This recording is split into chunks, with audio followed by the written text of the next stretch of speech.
muita gente feliz. Os cofres da emissora carioca ficaram abarrotados com dinheiro dessa loteria. Mas depois de algum tempo, os prêmios milionários deixaram de ser pagos. Arthur Falck chegou a ser preso. Até hoje o processo está parado e a Globo, misteriosamente, nunca foi processada como parte do esquema do Telebingo Papa Tudo.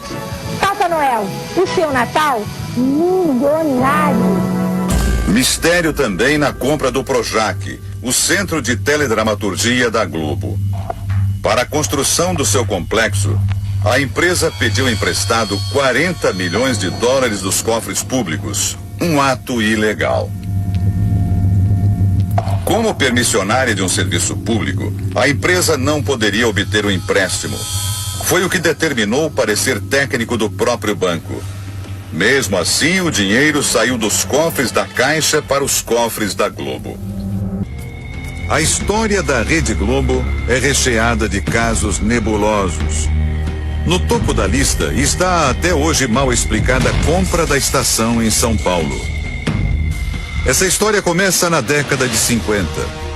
Na época, Oswaldo Ortiz Monteiro era o principal acionista da TV Paulista e decidiu vender a emissora. O empresário Vitor Costa Petralha foi o comprador. Só que ele não chegou a ocupar a cadeira de presidente.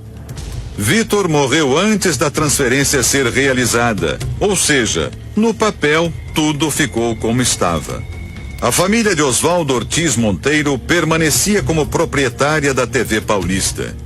Isso no papel, porque na prática não foi o que aconteceu. A emissora ganhou um outro dono. Foi o filho de Vitor Costa quem assumiu o comando da TV Paulista. E foi ele que em 1964 vendeu a TV Paulista para Roberto Marinho. O chefão da Globo comprou a emissora de um homem que não era dono dela. Este jornalista confirma toda a história. Carlos Newton conta que a investigação da compra da TV Paulista começou no final dos anos 90, depois da morte de Oswaldo Ortiz Monteiro, o dono de fato, que não chegou a formalizar a venda para a família Costa. Os herdeiros começaram a manusear os documentos e descobriram que não havia nenhum documento sobre a venda da TV Paulista para Roberto Marinho. Eles então procuraram a TV Globo e pediram que a TV Globo exibisse os documentos. A TV Globo não os atendeu. Eles então vieram ao Rio de Janeiro e entraram com um processo, uma ação de exibição de documentos que comprovariam a compra da TV Paulista por Roberto Marinho. Os contratos entregues pela Rede Globo foram levados para perícia. O resultado? Todos os documentos eram falsos.